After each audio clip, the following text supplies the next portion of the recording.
Bharatiya Janata party દ્વારા વકફ સુધાર જનજાગરણ અભિયાન અંતર્ગત કચ્છના ભાજપ કાર્યાલય ખાતે જિલ્લા ભાજપ લઘુમતી મોરચાની કાર્યશાળા યોજવામાં આવી હતી. વકફ સુધારણા બિલ અંગે આ કાર્યશાળામાં કાર્યકર્તાઓને વિસ્તૃત માર્ગદર્શન આપવામાં આવ્યું હતું. ભારતીય જનતા પાર્ટી દ્વારા વકફ સુધાર જનજાગરણ અભિયાન અંતર્ગત કચ્છ કમલમ કાર્યાલય ખાતે જિલ્લા ભાજપ લઘુમતી મોરચાની કાર્યશાળા યોજવામાં આવી હતી.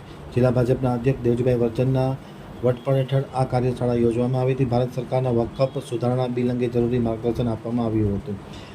જિલ્લા ભાજપના મહામંત્રી નરેન્દ્રભાઈ પ્રજાપતિ, દિલીપ શાહ, જિલ્લા ભાજપ લઘુમતી મોરચાના પ્રમુખ આદમભાઈ જત, પ્રદેશ ભાજપ લઘુમતી મોરચાના ખજાનચી અકબર રાઉમા, અભિયાનના જિલ્લા ઇન્ચાર્જ હિતેશ ખંડો, સહ ઇન્ચાર્જ જયદીપસિંહ જડેજા, ગુલામ હુસેન સહિતના લોકો આ પ્રસંગે ખાસ ઉપસ્થિત હતા અને કાર્યશાળામાં વિશેષ માર્ગદર્શન આપવામાં આવ્યું હતું.